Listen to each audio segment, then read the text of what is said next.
Bonjour à tous. Bonjour à tous. On va se présenter rapidement avec Julien avant d'entamer cette présentation autour, de la sécurisation, avec Varonis, côté, data, avant de mettre en place Copilot. Donc moi je suis Jean-Yves Tramat, je suis, CTO Modern Workplace chez Metis, en charge, entre autres, de toute cette partie. Et donc, Julien Rebuffi, enchanté. Je suis, responsable avant-vente chez Varonis depuis 3 ans maintenant et je suis sur les comptes entreprises et les comptes CAC 40. Alors on va commencer par parler un petit peu de Copilot, de manière générique, avant d'arriver, sur la partie sécurisation. Donc Copilot, quelle est l'approche de Microsoft concernant, Copilot? Eh ben, tout simplement, je pense que vous l'avez déjà tous utilisé un peu rapidement avec ChatGPT et autres. Dans un premier temps, le travail en fait de Microsoft, c'est de nous permettre d'avoir un prompt, pour, saisir, des demandes, que ça soit à travers Word, Outlook, PowerPoint ou bien une application qui sera dédiée, qui ne va pas tarder à arriver. À partir de ce moment-là, Microsoft, recueille tout le contexte, donc tout ce qu'il y a dans l'entreprise, puisque c'est relié à toutes vos données et en fonction de toutes les autorisations et ça, c'est là où Varonis va rentrer, énormément en compte, heu, va vous être capable de vous générer une réponse. Alors cette réponse, elle va passer bien entendu à travers, un LLM, on va parler de ChatGPT, 4 mais il y en a d'autres qui peuvent rentrer en compte. Et bien entendu, il ne faut pas quand même oublier que Microsoft ne vous laisse pas, complètement, dans le brouillard. Ils ont mis en place quand même quelques stratégies, quelques contrôles, alors qu'ils appellent, d'IA responsable, mais en fait, ils vont essayer de bloquer certaines informations ou éviter que l'IA génère, un prompt, tendancieux. On va vous montrer quelques petites, vidéos, qui ont été enregistrées, qui vous montrent un petit peu le fonctionnement de Copilot. Alors, ces premières vidéos, elles sont, heu, tout simplement pour vous montrer un petit peu le prompt. Là, on est à l'intérieur, de Teams et vous avez un peu tout. Une deuxième à l'intérieur de Word.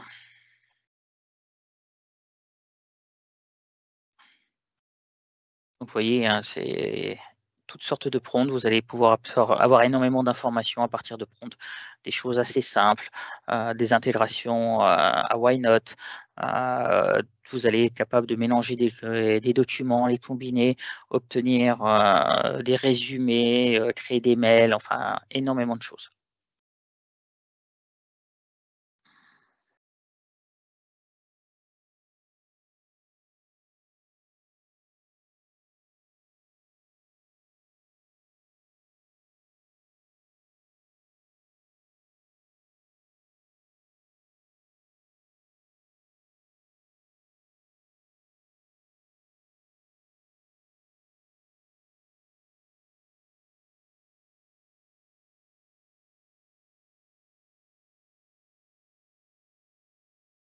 Donc là, ce qu'on peut voir également peut-être dans cette vidéo et qui est un exemple, c'est la puissance que va avoir Copilot sur le fait de rechercher, des informations à l'intérieur de toutes les données auxquelles a accès l'utilisateur.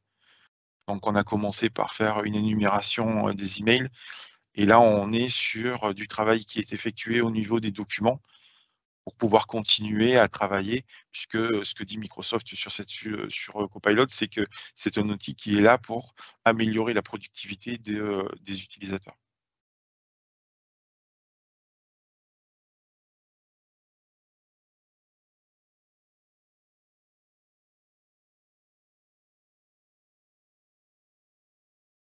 Alors là, on est sur complètement autre chose, on est en train de vous montrer des exemples qui ont été faits, côté Varonis, par les équipes Varonis, de récupération d'informations. Cette première, vidéo vous montre en fait que, grâce à un prompt, on a été capable d'aller rechercher, des mots de passe, tout simplement et de les lister. Donc comme vous voyez, le risque que vous pouvez obtenir, avec ce genre de choses. Oui, l'idée en fait que l'on a derrière cet exemple, encore une fois, c'est essayer de démontrer qu'à partir en fait d'une recherche, on peut avoir des accès à des documents contenant de la sensibilité et donc du coup d'avoir assez facilement des informations dont normalement on ne devrait pas avoir accès. Un copilote a vraiment accès à la totalité à partir du moment où rien n'a été protégé. Donc, c'est la première chose importante, hein. Dès qu'on active copilote, quelqu'un de malveillant va pouvoir accéder à beaucoup de choses. Un deuxième exemple qui est avec les API et les access keys, pareil, avec une recherche directe. Et comme vous voyez, à partir du moment où la donnée n'est pas sécurisée, ChatGPT, Copilot va vous ramener ce qu'il trouve et assez facilement. Un dernier exemple sur du Cupcake. Donc là, on est complètement sur des données commerciales et vous allez voir que les choses vont remonter sans aucun souci.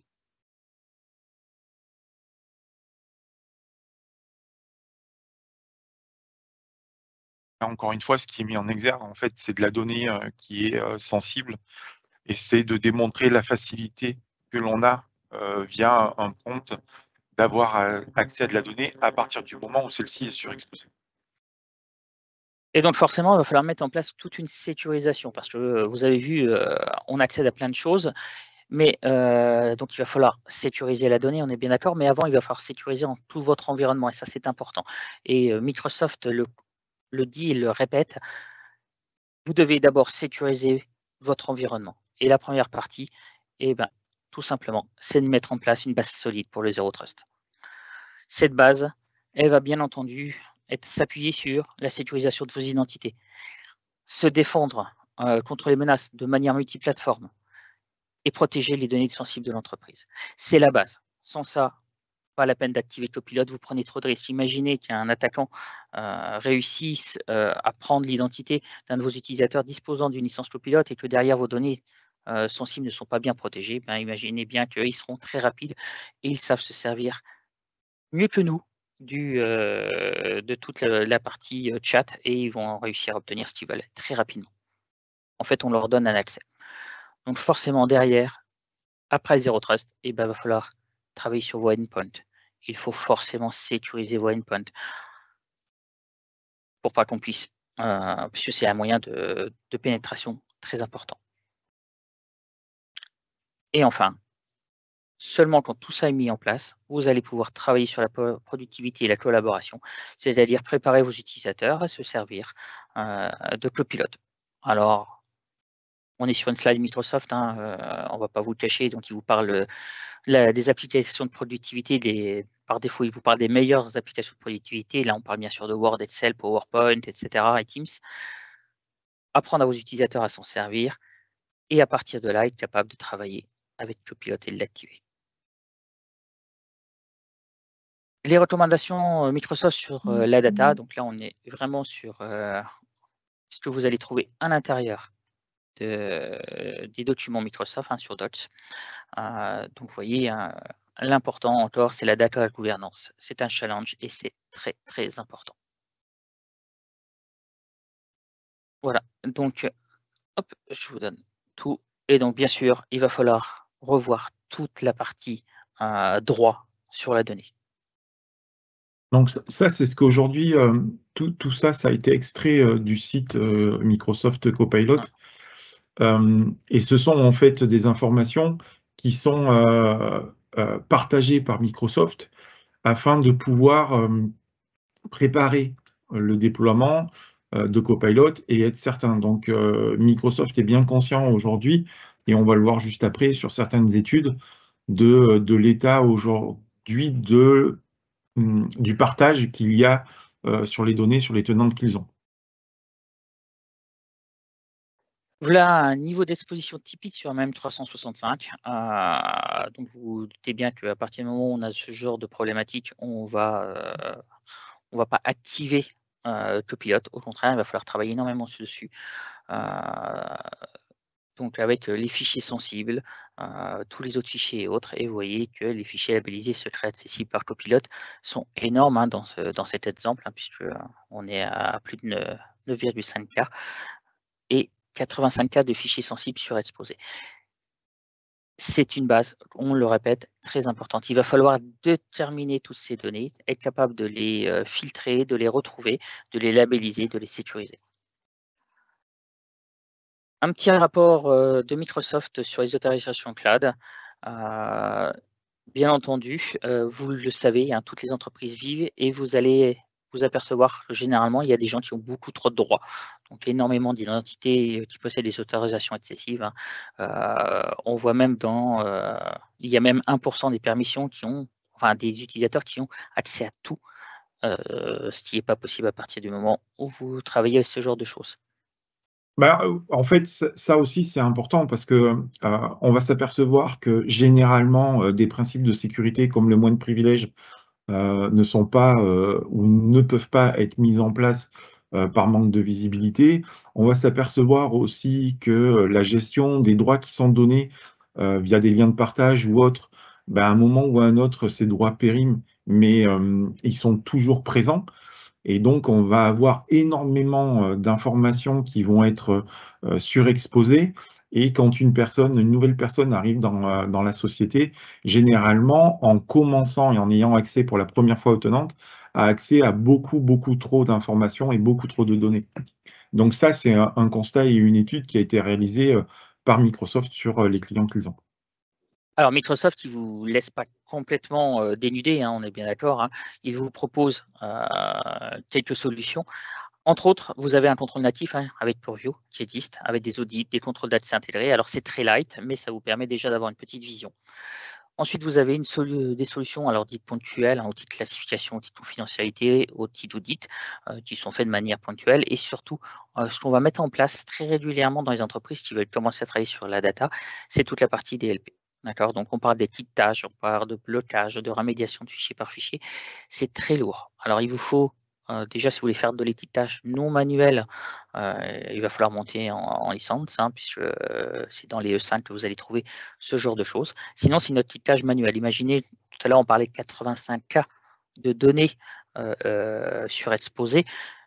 Ça voudrait dire qu'il va falloir voir les 85K de fichiers et les réétiqueter pour commencer à séparer les données et puis les sécuriser.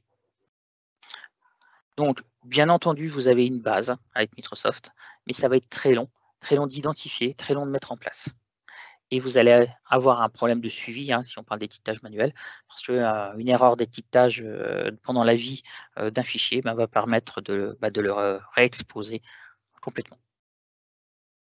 C'est pour ça que derrière, nous avons des défis importants côté sécurité pour mettre en place Copilot.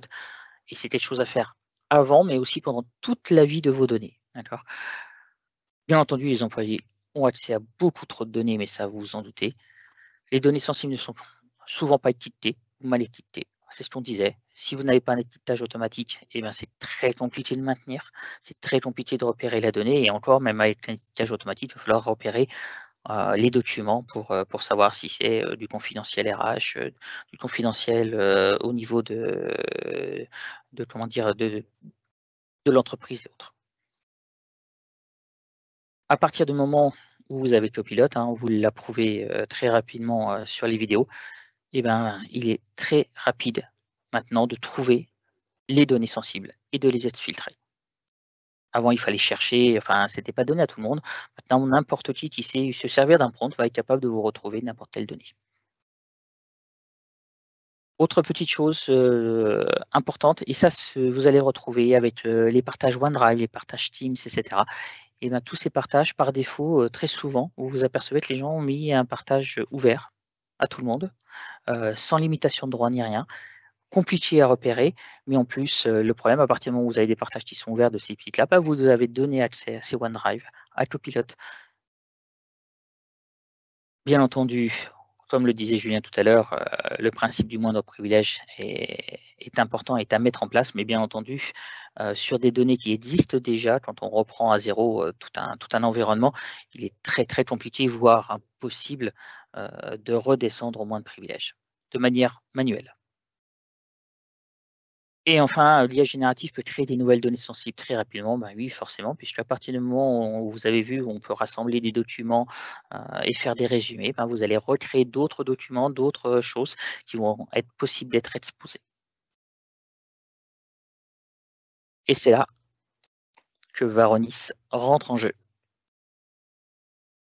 Donc, aujourd'hui, nous, on a une approche qui est vraiment centralisée sur la donnée non structurée. On va pouvoir aider à la mise en place de Copilot, comme le préconise Microsoft, sur toute la gouvernance de la donnée et donner de la visibilité. On va s'appuyer en fait sur 3 piliers. Quand la plateforme est connectée au tenant, on va récupérer l'intégralité des informations autour des droits, des arborescences et toute la structure du tenant, que ce soit sur les parties Teams, SharePoint Online, ou OneDrive, ou même on fait Exchange Online. Et on va apporter de la visibilité sur toute la partie permission. On va également être capable de faire une découverte de la sensibilité. On a aujourd'hui un tout petit peu moins de 600 patterns qui sont déjà préfaits pour répondre à beaucoup de régulations de par le monde et pour pouvoir en fait découvrir les données sensibles qui seraient sur le tenant. Cela va nous permettre de les corréler avec les droits et du coup l'exposition de cette donnée sensible. Et le troisième pilier, c'est bien entendu l'auditing, donc l'intégralité des accès et de tous les événements qui sont effectués sur ces documents. Et ça nous permet donc d'avoir, avec ces 3 informations, une visibilité en temps réel des risques qui vont être associés à votre tenante. Donc, par la suite, ce que l'on peut faire, c'est qu'on va commencer à travailler du coup sur toute cette partie et tous ces risques. Donc, si on commence, une fois qu'on a récupéré les informations, en fait, une fois qu'on a récupéré en fait ces 3 informations, donc la partie sensibilité met un tout petit peu plus de temps en termes de découverte, mais les 2 autres, l'auditing et tout ce qui est permission, c'est très, très rapidement récupéré. Et on va pouvoir avoir un premier niveau des risques qui sont associés aux différentes tenantes. Nous, à partir de là, on va pouvoir commencer à travailler sur l'exposition de la donnée sensible, sur éventuellement des problématiques de configuration, voire de la surexposition. Est-ce que les sociétés avec qui on va commencer ce type d'action, est-ce que ce sont des tenantes qui sont ouvertes vers l'extérieur? Est-ce qu'il y a des partenaires avec qui on travaille? Est-ce que l'on va avoir en fait de la surexposition parce que c'était laissé aux utilisateurs sur des liens même en anyone sur Internet? Comment on va travailler? Et on va essayer de donner un premier niveau de visibilité.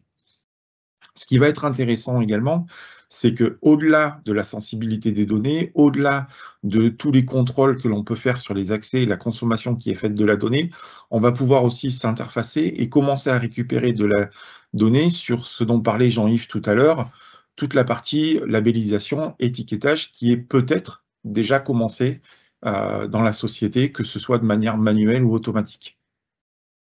Ce qui du coup nous amène sur toute cette partie étiquetage. Nous, la plateforme, elle est capable de travailler en fait sur différents aspects. C'est qu'on va être capable d'identifier les labels déjà apposés et on va les mettre en corrélation avec notre classification. Là, dans l'exemple, en fait, on s'aperçoit que le fichier Excel contient de la donnée avec des cartes de crédit. Il est labellisé en tant que confidentiel, on ne va rien effectuer. Sur la deuxième partie, le document Word contient de la donnée personnelle, de la donnée RGPD. Il était mis en labellisation publique. Ça ne correspond pas en fait aux règles de sécurité de la société, donc on le relabellise en confidentiel. Et le troisième document, avec la classification qui est effectuée, doit être aussi labellisé confidentiel. Il n'avait pas de labellisation, donc on revient automatiquement relabellisé. Donc nous, de notre côté, c'est la plateforme qui va commander Purview pour effectuer ces labellisations. Donc, à partir du moment où vous avez accès à la labellisation qui arrive avec les licences E3, nous, on est capable de commander Purview et d'effectuer ce niveau de relabellisation si nécessaire. On va pouvoir aussi apporter d'autres informations comme le fait qu'un label a été réduit, qu'on passe de confidentiel à interne. On va être aussi capable de remonter tous les fichiers justement où on a des problématiques de labellisation au vu de la classification qui a été effectuée de ce type de document. Ce qui nous permet, maintenant qu'on a vu où on avait de la donnée surexposée, on a commencé à travailler sur toutes les parties de labellisation. Donc maintenant, on va pouvoir commencer à mettre en place de la remédiation. La plateforme est capable d'aller travailler via des règles et des policies, donc de remédier automatiquement à un certain niveau de risque et à un certain niveau d'exposition. Donc, on a par exemple des règles qui interagissent sur des liens de type Anyone in the Organization, qui est une surexposition au niveau de toute la société, et on va pouvoir travailler sur ça. Par exemple, ce type de partage, quand on le met en corrélation avec Copilot, c'est un test que nous, on a déjà fait chez des clients, où l'avant-vente a déposé un fichier PDF qui correspondait à une de ses notes de frais à lui, sur le tenant du client. Le client a effectué en fait un partage avec à toute l'organisation et on a attendu quelques minutes et on a demandé, le client a fait un prompt en demandant avec le nom de l'avant-vente, est-ce que tu peux me donner le prix du billet de cette personne? Et en fait, il est allé lire la note de frais et a ressorti donc le prix du billet, où cette personne allait, le trajet, puis après d'autres informations liées au trajet, liées à la compagnie et autres. Donc, tout ça pour dire que, par exemple, ce type de lien n'a pas besoin d'être consommé une première fois. C'est un peu comme un Everyone, à partir du moment où il est positionné, Copilot, via les droits des autres utilisateurs, va pouvoir y avoir accès. Donc, par l'intermédiaire des outils de remédiation que l'on propose, on va pouvoir remédier sur ce type de surexposition rapidement pour commencer à avoir un tenant avec au moins un principe de moins de privilèges un peu plus important et avoir réduit ce niveau de surexposition. Et d'ailleurs, vous voyez le petit tableau qui est présenté là, à quelle rapidité, quand on active, vous redescendez à quelque chose on va dire, de moins risqué. Ce qu'on est capable de faire, en fait, là, vous voyez, donc c'est une capture d'écran de l'interface où on va avoir, en fait, alors, on a aussi, nous, une petite IA qui est en train d'être mise en place pour faire, en fait, des recherches en mettant du wording à la place d'avoir énormément de filtres pour avoir des réponses. Et là, ce que l'on voit, on est donc sur un tenant avec des sites SharePoint dessous, où on voit le nombre de données sensibles dans chacun des répertoires, le type de classification, alors on en a un petit peu un début, le type de classification qui a été effectué, et surtout toute l'exposition qui a été faite. Donc là, on a où est de la donnée sensible que l'on a découverte, et où on en a beaucoup. Donc les record counts, ce ne sont pas le nombre de fichiers, ce sont le nombre d'occurrences sur chacune des règles qui a été apposée sur le tenant, le nombre d'occurrences. Donc, vous pouvez avoir un fichier contenant énormément de cartes de crédit, ce qui permet de pouvoir prioriser aussi où vous voulez agir rapidement, parce que vous savez que vous avez beaucoup de données sensibles. Là, ce que l'on voit, c'est que dans les deux premiers répertoires, le UK et le Cyprus, d'un répertoire assez explicite en termes de nommage, les salaires et tout ce qui est bonus, contient énormément de données sensibles, notamment des informations de carte de crédit, notamment de l'information, on le voit sur le premier, avec une régulation qui correspond à l'Angleterre, et sur lequel, en fait, on a de la donnée qui ne devrait pas être surexposée. Et ce que l'on voit, c'est que tous ces répertoires, en fait, sont surexposés à toute l'organisation. En sachant qu'on a d'autres types d'informations, comme vous pouvez le voir aussi dans la capture d'écran, on voit qu'un certain nombre de répertoires ne sont plus accédés. La partie style, c'est tout ce qui est périmé. On voit qu'on a aussi de l'exposition à Anyone, donc c'est les deux Anyone, c'est Anyone in the Organization et Anyone in Internet with a Link. Donc, on a aussi certainement de l'exposition extérieure où on pourrait cliquer sur le petit lien pour filtrer et voir en fait ce qui s'y passe et qu'est-ce qui a été partagé. Donc là, on a vraiment une réduction qui a été effectuée par rapport au premier slide qu'avait présenté Jean-Yves sur la surexposition et on va pouvoir continuer à travailler. Donc, ça, c'était une capture d'écran qui montre quelques remédiations qui sont aujourd'hui disponibles. Donc, on peut travailler sur les liens périmés, on peut travailler sur les utilisateurs qui ont été désactivés pour les enlever en fait des groupes et des permissions. On peut travailler sur toutes les personnes qui sont de type invité et qui ont des accès qu'ils ne devraient pas. On peut travailler sur toutes ces choses-là et chacune de ces remédiations, on peut soit la lancer sur tout le tenant, si on a envie, par exemple, d'enlever les anyone on the Internet with a link toutes les semaines. Peut-être que le client, vous avez envie, vous, de laisser cette possibilité à vos utilisateurs de pouvoir partager avec ce type de lien, mais vous ne voulez pas que ce soit pérenne dans le temps. En les ayant prévenus, vous pouvez lancer la remédiation toutes les fins de semaine pour que ce type d'exposition ne dure pas trop. Donc ça peut être des exemples, et bien sûr, vous pouvez cibler que certains répertoires où il y aurait de la sensibilité un petit peu plus importante. Donc là, on a bien travaillé sur le tenant, on a travaillé sur une bonne visibilité. Déjà, ça, c'était quelque chose d'important, d'avoir de la visibilité sur où est ma donnée sensible et si elle est surexposée et qui consomme vraiment cette exposition aujourd'hui. Du fait des informations que l'on a remontées, on a aussi travaillé avec Purview et peut-être remis à minima un minimum de labellisation de manière automatique pour avoir au moins une labellisation interne sur les documents et pouvoir commencer à faire des règles de DLP. On a commencé également à faire de la remédiation à plus grande échelle parce que c'est automatique et on va pouvoir extrêmement réduire cette surexposition. Et une fois qu'on a terminé ces premières opérations, on va pouvoir commencer à activer Copilot. Oui, bien sûr. On fait d'abord cette partie-là, hein, cette première remédiation avant d'activer Copilot. Hein. On n'active pas le Copilot, puis après on remédie. On commence par sécuriser les données. C'est bien la première phase avant l'activation. Et forcément, voilà, il va falloir aller plus loin. Il faut mettre Copilot en place. Voilà. Donc, une fois qu'on commence à activer Copilot, le travail, en fait, il est pas terminé. Et on va pouvoir continuer à travailler avec les utilisateurs et notamment, donc on a trouvé notre donnée sensible, on a mis en place de la remédiation. Maintenant, il va falloir mettre en place une surveillance et voir comment les utilisateurs continuent à se comporter pour nous continuer à travailler sur la sécurisation des données. Donc la plateforme, elle est capable en fait d'apprendre de l'utilisation que chacun des utilisateurs va faire de la donnée. Elle est capable d'apprendre de ça et de remonter des alertes dans un certain contexte.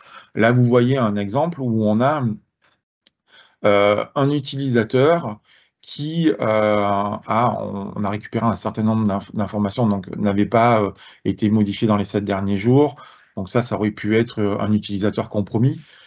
Où il y aurait eu des modifications, peut-être de mots de passe ou autre, sur cet utilisateur qui n'est pas dans une liste de surveillance que l'on peut positionner dans la plateforme, mais qui a quand même déclenché 4 alertes. Parmi ces alertes, il y a la première utilisation d'un nouveau poste de travail, il y a s'est connecté en fait sur de la donnée sur ces derniers 90 jours, énormément de données que cette personne n'avait jamais consommées. Parce que ça arrive dans les sociétés où on a accès, peut-être par d'anciens liens ou autres, à de la donnée, mais vu que ce n'est pas quelque chose dont on a besoin pour travailler tous les jours, on ne va jamais en fait sur ces accès. Et le jour où on se met à consommer beaucoup de données auxquelles on n'est jamais allé, ça peut remonter une alerte. Et là, on remonte également le fait que l'alerte ne s'est pas passée sur les parties des heures ouvrées d'Amit Johnson. Ce qui va être intéressant, c'est que du coup, on va pouvoir continuer à travailler du fait de remonter toutes ces informations sur l'automatisation et l'apprentissage pour être certain de continuer à réduire l'exposition des données. Donc, que ce soit dans la correction d'éventuelles erreurs de configuration, on va continuer à travailler sur toute la partie labellisation, mais c'est là où on va commencer aussi à travailler sur tout ce qui est lien périmé, données plus accédées, qui seraient éventuellement surexposées. Et c'est surtout, tout à l'heure, quand je ne sais pas si vous vous rappelez, il y avait le slide avec les différents niveaux d'exposition, et la grande ligne, c'était l'exposition interne.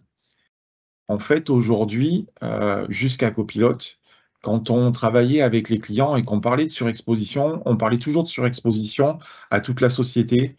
On parlait de l'exposition aux invités, donc les gens qui sont quand même connus sur le tenant, mais qui sont extérieurs à la société, voire les comptes externes, voire tous les partages qui étaient sur la partie Anyone. Maintenant, le partage interne va aussi être important. Quand une société vit, que les gens peuvent éventuellement changer de service, le fait de garder les accès à toute la donnée de notre ancien service, est-ce que c'est quelque chose que l'on doit continuer? Est-ce qu'on doit travailler également sur ce type d'exposition de la donnée avec l'utilisation de copilotes? Un chef de projet qui va travailler sur des projets et qui change de projet entre-temps, est-ce que c'est nécessaire qu'il ait accès à son ancien projet ou à tous les autres types de données? Donc, ce niveau de partage, qui était du partage, on va dire, entre collègues, entre services, quelque chose qui n'apportait pas une grande exposition, que ce soit à beaucoup de gens ou alors à l'extérieur, il va falloir aussi également travailler dessus, parce que ça peut poser des problématiques de sécurité du fait de la consommation que va avoir Copilote et que l'on peut avoir par l'intermédiaire des prompts que l'on peut faire. Donc, maintenant qu'on a vu la donnée, on a commencé à surexposer, on va pouvoir passer peut-être un niveau supérieur sur le fait d'aider à mettre en place toute la partie DLP de manière correcte. On a travaillé peut-être à l'échelle sur un premier niveau. Souvent, c'est ce que l'on va faire avec nos clients, c'est peut-être dire que si je positionne à minima sur la donnée qui a été classifiée par la plateforme au moins un niveau de sensibilité interne, ça peut être déjà important. Maintenant, c'est peut-être intéressant de positionner l'intégralité de la labellisation, d'essayer de trouver ce qui va être bien plus sensible pour la société et être certain que tous les niveaux de labellisation est bien apposé partout et que j'ai bien cette sécurisation qui va être offerte par le DLP et éventuellement les autres possibilités de purview qui sont le chiffrage des données et d'autres comme le fait d'empêcher les impressions ou autres. Et nous, on va également travailler sur cette partie-là, ce dont on va être capable de détecter le fait qu'un utilisateur va descendre le niveau de labellisation pour effectuer des actions sur les fichiers. Ça va nous permettre aussi de continuer l'éducation des utilisateurs par rapport à la sécurisation de la donnée et peut-être de travailler sur certains types de comportements.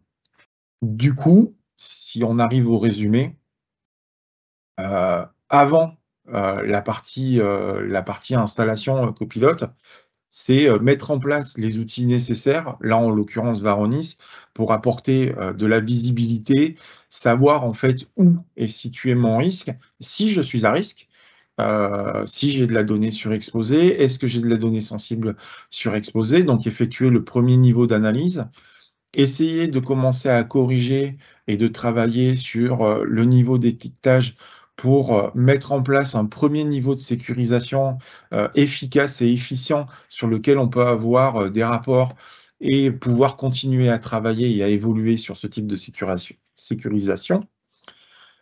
Remédier à l'échelle tout ce qui va être en fait surexposition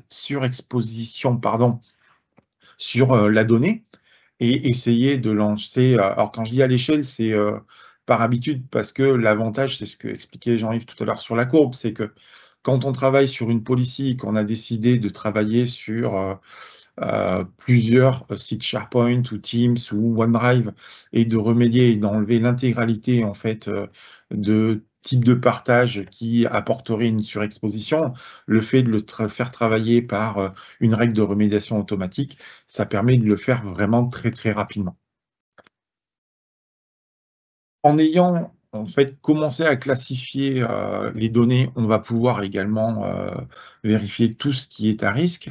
Alors, bien entendu en termes de surexposition, mais même simplement en termes d'accès. Qui accède réellement en fait à des fichiers. On peut apporter de la visibilité aussi sur des boîtes mail. Tous les partages qui ont été effectués sur des boîtes mail, c'est intéressant également parce que Copilot va être capable d'aller consommer d'autres types de données, comme les calendriers, comme les partages qui ont été effectués, et de temps en temps, les utilisateurs, peut-être par manque de connaissances ou autres, vont pouvoir partager de la donnée sensible. Et des fois, c'est quelque chose qui n'est pas fait à escient, et là, ça va se retrouver peut-être consommé et se retrouver comme résultat d'un prompt fait par un autre utilisateur. Et pour finir, donc, avant la partie déploiement de Copilot, on essaye de remédier à tous ces accès qui présentent beaucoup trop de risques. Une fois qu'on a effectué le déploiement, il faut mettre en place quelque chose qui va effectuer une surveillance continue et faire en sorte que tout le travail effectué avant le déploiement soit maintenu et continue à évoluer pour aller au niveau de sécurisation qui sera voulu par vous-même et être certain que ce que vous avez décidé en termes de politique de sécurité et de contrôle d'accès à la donnée soit bien mis en place et bien maintenu dans le temps. Et donc, on finalise par la mise en place de tout ce qui est autour des DLP et tout ce qui a été préparé avant est bien mis en place et continue. Donc, ce que l'on va faire, nous, de notre côté, en résumé, c'est qu'on va s'appliquer à automatiser le principe du moindre privilège. On va enlever toute surexposition et tout lien de partage qui serait excessif au vu de votre sécurité. On va corriger, encore une fois automatiquement, toute la partie labellisation qui aurait été soit mis de manière incorrecte, soit qui serait manquant sur les données. Généralement, c'est ce que j'ai expliqué, on le fait en 2 temps. On va assurer que les contrôles que vous voudriez mettre au niveau du DLP, tout ce qui est chiffrement et tout ce qui est règles de ce niveau-là, soient bien mis en place et fonctionnent sans interruption, et on peut vous fournir du reporting sur cette partie-là. Et bien entendu, on va surveiller également tout comportement déviant par rapport à la donnée qui serait fait par les utilisateurs, et pouvoir continuer à effectuer de l'alerting, travailler avec vos équipes SOC sur ces parties-là et sur la consommation de la donnée.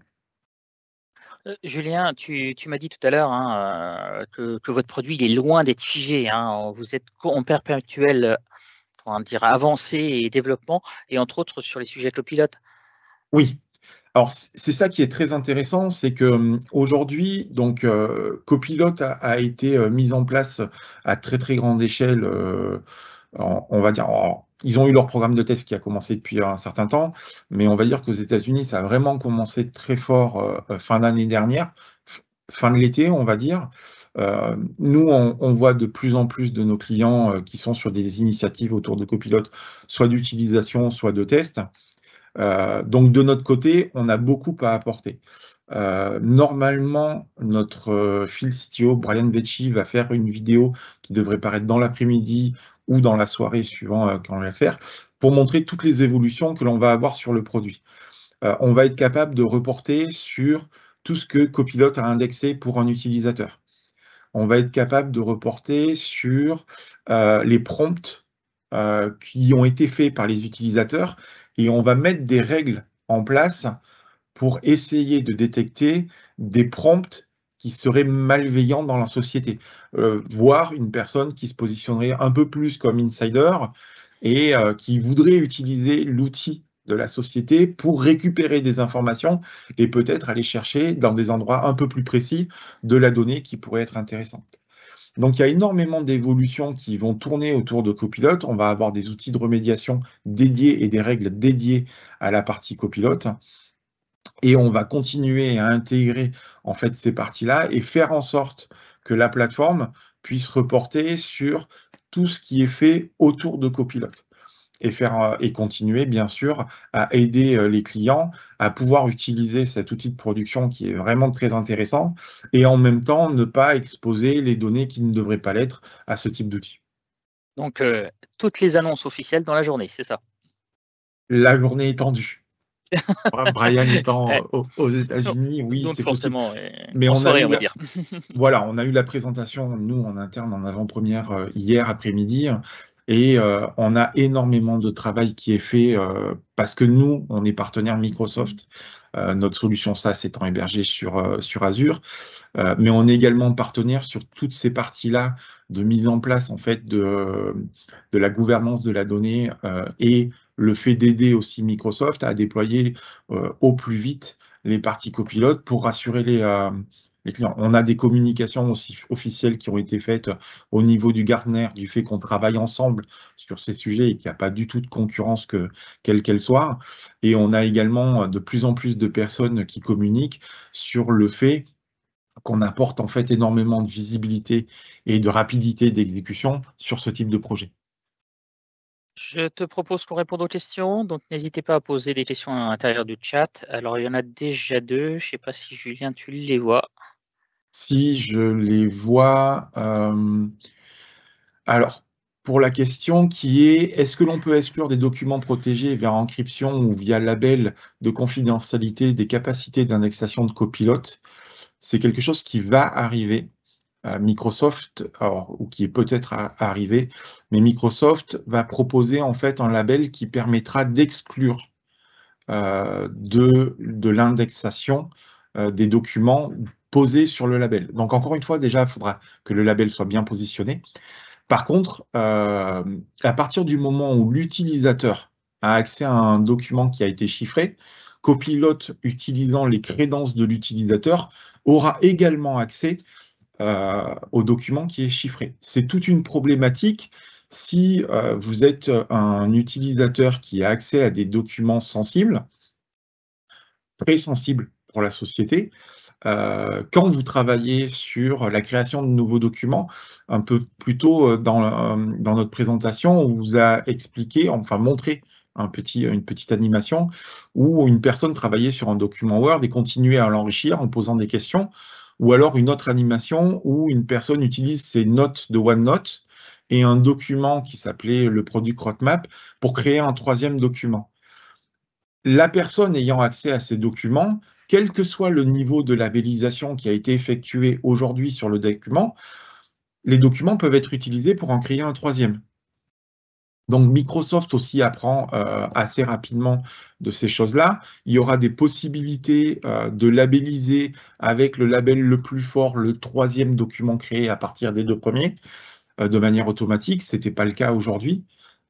Du coup, un document contenant éventuellement de la donnée sensible pouvait être créé et ne plus avoir de label.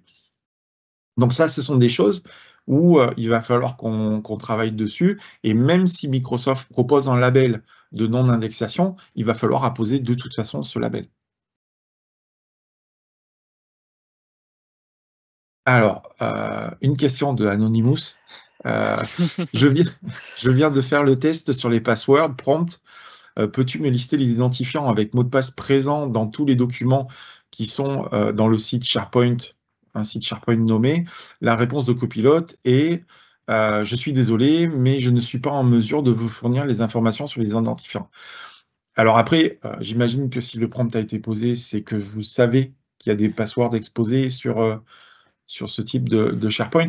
Après, Copilot, il y a des choses où Microsoft aujourd'hui essaie, suivant le type de prompt, c'est ce que l'on voit quand on l'utilise de manière personnelle, la partie Copilot qui va y avoir intégrée au site Bing. Il y a certains prompts où on est peut-être un peu direct sur les questions posées, où Copilot va répondre je ne peux pas vous donner ce type d'information, c'est protégé ou autre. Donc il faut voir ce qui a été montré en fait dans le lab, les 3 vidéos en fait avec les 3 questions sur les mots de passe, les key encryption, et ça a été fait par notre lab. où on travaille avec des licences copilotes pour améliorer notre produit et donner de plus en plus de visibilité. Donc, ces prompts ont été faits où on avait nous-mêmes déposé des fichiers sur Exposé et contenant des mots de passe en clair. Donc, là, c'était des documents Word contenant des mots de passe en clair.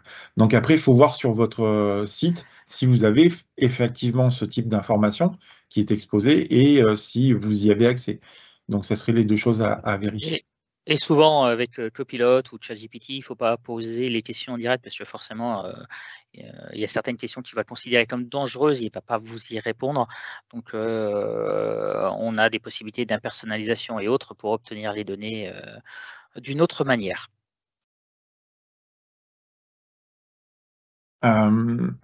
Il y a une troisième question. Quelles remédiations sont possibles sur les formats de fichiers non labellisés via MIP, exemple TXT, CSV, etc. Donc, nous, en fait, dans la plateforme, on va avoir notre outil de classification. Très, très rapidement, ce que l'on fait, c'est que l'on récupère les fichiers, on les ouvre en mémoire sur un serveur qui est hébergé chez vous via un compte de service et nous parsons l'intégralité du document, on le compare avec les règles activées et on va faire un match à chaque fois que une partie du document correspond à une règle activée. Donc, on a notre classification qui est effectuée. Même s'il n'est pas possible de labelliser, on va pouvoir travailler quand même sur l'exposition de ce type de données qui serait de la donnée sensible pour vous. Si vous avez, là dans l'exemple, je vais reprendre le TXT, si vous avez une personne qui a mis son mot de passe d'accès à un site web ou autre, donc ça va être détecté et on fera en sorte que ce document n'ait pas d'exposition, il soit bien simplement exposé à l'utilisateur qui a créé ce document. Ensuite, c'est intéressant parce qu'on va quand même avoir la classification de cette information. On va quand même savoir qu'on a quelque part un mot de passe qui est en clair. Et donc, on peut également travailler sur de l'informationnel, aller voir l'utilisateur et lui dire, bon, ben voilà, ce qui serait intéressant, c'est de ne pas notifier en fait des mots de passe et peut-être utiliser l'outil de société. Vous avez peut-être un coffre-fort qui permet aux utilisateurs de stocker leurs mots de passe et d'utiliser l'outil de société et on va te montrer, te former sur cette partie-là. Donc, au-delà de la labellisation, pour faire fonctionner le DLP ou tout autre outil, enfin, on prend pour exemple PureView, mais il pourrait y avoir d'autres outils également de ce côté-là, mais de chiffrement ou autre, c'est quelque chose qu'on peut aider, mais de notre classification, en fait, on va pouvoir travailler. On est capable, par exemple, de détecter, on va dire quelque chose d'un peu exotique, des plans qui ont été créés par SolidWorks ou AutoCAD. Donc, si ça fait partie des données sensibles en fait qui correspondent à votre société, et parce que ces plans, vous travaillez quelque chose d'actualité, vous travaillez avec les JO, vous avez accès à des plans spécifiques, on peut aller détecter l'intégralité des plans sur votre tenante, même sur les parties de serveurs on-premise, de fichiers on-premise, même dans d'autres entrepôts de données. Et ensuite, allez ne serait-ce que vous signaler où sont ce type de fichiers sur votre SI et du coup, les règles associées en termes de permission et donc peut-être vous alerter s'il y a des personnes non autorisées qui accèdent à ce type de documents.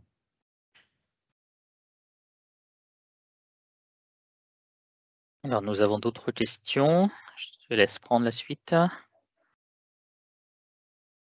Hop. On est sur les accès de Copilot aux données. Est-ce que Copilot a accès uniquement aux outils Office 365 ou est-ce qu'il a accès à tout l'ordinateur? Est-ce que Copilot a accès uniquement... Est-ce que si on labellise la donnée, Copilot est capable de comprendre ce qu'il a le droit de faire? Est-ce qu'en fonction des droits et accès d'un utilisateur, Copilot est capable de récupérer uniquement ce que l'utilisateur a droit? Alors, je ne suis pas un expert de toute la partie licensing chez Microsoft, mais aujourd'hui, suivant le niveau de licence que vous avez, vous devriez être capable de pouvoir en fait indexer dans Copilot la partie Office 365 votre tenante, mais également tout serveur de fichiers que vous auriez. Je dis ça au conditionnel. Voilà. Je ne sais pas si Jean-Yves, tu connais cette partie-là. Voilà. Et et la partie ordinateur arrive. C'est-à-dire qu'aujourd'hui, Copilot n'est pas intégré complètement au système. Ça arrive, hein, c'est dans les versions Insider, ça ne devrait pas tarder à arriver sur les PC. Et donc lui, les données comprises dans l'ordinateur seront aussi indexées. Ensuite, donc voilà, donc ça va arriver de toute façon. Ce qu'il y a d'intéressant, c'est la partie de la question, est-ce qu'en fonction des droits et accès d'un utilisateur, Copilot est capable de récupérer uniquement ce que l'utilisateur a le droit. Donc Copilot, de toute façon, ne peut pas élever par lui-même ses droits. Il ne pourra indexer et donner les informations à un utilisateur comme moi, par exemple, que ce à quoi j'ai droit. Mais typiquement, si vous avez un collègue de travail qui fait un partage et qui fait un partage de type anyone in the organization with a link, beaucoup en fait de clients pensent que tant que je n'ai pas consommé cette information, Copilot n'y aura pas accès. En fait, c'est faux. Copilot aura accès à cette information même si je n'ai pas consommé le lien. Donc, c'est ça, c'est sur ces types d'aspects où il faut faire attention, c'est que Copilot va avoir accès à toutes les informations auxquelles l'utilisateur a déjà accès.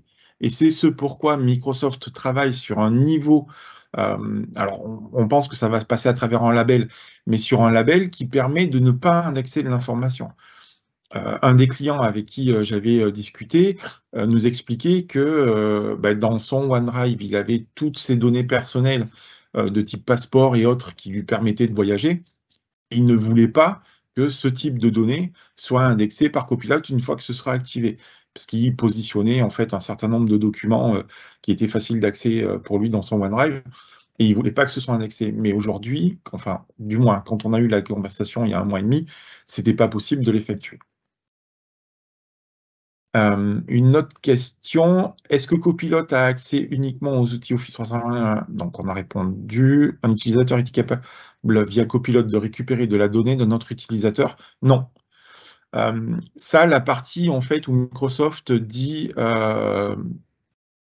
qu'ils font en fait de la donnée responsable. Donc, ils font de la donnée responsable sur le type de prompt. Suivant le type de question, on le voit en fait sur la partie copilote public que vous avez dans Bing. Il y a beaucoup de choses qui sont arrêtées parce que soit ce sont des questions qui sont, par exemple, on ne peut pas poser directement comment je construis une bombe. Copilote va tout de suite dire, bah non, je ne peux pas vous répondre sur cette partie-là. Si vous attaquez quelque chose lié généralement aux religions, à la race, pareil, Copilote va répondre qu'il ne peut pas répondre. Donc ça, c'est toute la partie responsable qui est également positionnée sur la partie tenante. Ils assurent également que le tenant de copilote qui s'occupe de votre tenante n'est lié qu'à la donnée auquel vous, en tant que société, avez accès. Il n'y a pas d'autres sociétés qui ont accès à ce type de données. Et ils assurent également que chaque information qui est fournie à un utilisateur ne peut être créée qu'à partir des données auxquelles l'utilisateur a accès. Donc non, si j'essaie d'avoir de l'information contenue dans le OneDrive de mon collègue et que mon collègue n'a mis aucun droit pour que j'y ai accès, donc aucun partage un peu trop permissif, je n'aurai pas accès à la donnée qui est contenue dans son OneDrive. Et comme tu le dis, Julien, attention au partage permissif, et ce qu'on trouve régulièrement dans les entreprises. Vous faites un partage OneDrive, vous marquez pour pas avoir de problème de droit, les utilisateurs par défaut, ils marquent tout le monde. Mais après, il y a des choses que certains clients, en fait, ne mettent pas en place. L'outil Office 365, aujourd'hui, c'est un outil collaboratif très puissant qui permet, en fait, d'améliorer énormément la productivité du travail. Et avec Copilot, ça va être encore plus puissant. Certaines sociétés laissent du coup la possibilité d'utiliser cet outil en créant des SharePoint, enfin en laissant la création des SharePoint et des Teams à l'utilisateur. Mais quand on commence à créer ce type d'outils et de lieux de partage, si on n'a pas la connaissance du type de création que l'on va faire, ça arrivait très très souvent notamment sur des Teams, on va en fait créer quelque chose qui est trop large. Aujourd'hui, il y a des shared, mais si on prend les 3 plus utilisés Teams, vous avez le public, qui est listé d'une manière publique et que vous pouvez rejoindre, mais du coup qui est ouvert à toute la société. Vous avez on va dire le Teams de société qui n'est pas listé dans les Teams accessibles, mais qui est ouvert à toute la société si vous connaissez en fait le nom pour pouvoir y accéder. Et il y a celui où vous allez lister les personnes. Bon, après, vous pouvez faire des shares, de travailler avec d'autres tenantes et autres. Il y en a d'autres, mais voilà, on va dire que c'est les 3 plus gros. Beaucoup de clients avec qui on a travaillé, qui laissaient cette possibilité, se retrouver avec des sites Teams créés de type société. Bah, typiquement, à l'époque, on disait, bon, il faut quand même connaître le nom du site. Alors bon, si vous mettez un site RH ouvert à tout le monde, c'est assez vite trouvé. Mais si vous avez des sites Teams liés à des projets, ça peut être peut-être un peu moins vite trouvé. Bah, Copilot, lui, de toute façon, il aura accès au site. Donc, il va très, très rapidement pouvoir répondre à des prompts avec des informations qui seraient disponibles dans ce type de site. Donc, c'est des choses sur lesquelles il faut faire attention parce que la surexposition, elle n'est pas obligatoirement faite à escient. Les gens n'ont pas toujours conscience de surexposer la donnée en faisant un type de partage spécifique ou en créant un site SharePoint ou un site Teams. Il y a une autre question. Est-ce que Copilot a accès uniquement aux outils lorsqu'un utilisateur part de l'entreprise, est-ce que Copilot est capable de garder toutes les données qui le concernent, en l'occurrence ses données perso? Alors ça, Microsoft aussi atteste et assure, je ne peux pas parler en leur nom en certifiant, mais de nos échanges, aujourd'hui, Copilot, quand il effectue un prompt, prend les informations pour pouvoir effectuer un prompt, mais tout ce qui est données personnelles n'est pas gardé. De toute façon, c'est l'indexation. Après, il accède directement à la donnée. Donc, voilà. à partir du moment où un utilisateur est parti, si son compte est verrouillé, s'il n'y a plus d'accès et autres, un Copilot ne garde pas les données. Les données étaient côté de l'utilisateur. Par contre, le cas d'usage est intéressant. C'est des choses sur lesquelles nous travaillons. Si vous laissez la possibilité à partager vers l'extérieur, ça nous est arrivé de voir des utilisateurs qui partent des sociétés, se partagent leurs données sur une adresse email perso et gardent en fait l'accès jusqu'à ce qu'on s'en aperçoive à leurs données via les accès qui se sont donnés sur leur adresse personnelle. Donc ça, ce sont des choses qui arrivent. On a également toute une partie d'outillage qui était présente sur notre ancienne plateforme on-premise et qui arrive sur notre plateforme SaaS, qui permet de faire du droit à l'oubli. Et donc, du coup, dans votre question, on pourrait faire du droit à l'oubli sur la personne qui est partie de la société. Eh ben, il est 12h04, plus de questions apparemment. Donc, moi, je vais vous remercier tous d'avoir participé à ce live event. Merci Julien de toute la présentation de Varonis. Merci à vous. Et j'espère qu'on pourra travailler tous ensemble. N'hésitez pas à revenir vers nous si vous avez des questions. Merci. Bonne journée à tous. Merci à tous. Bonne journée.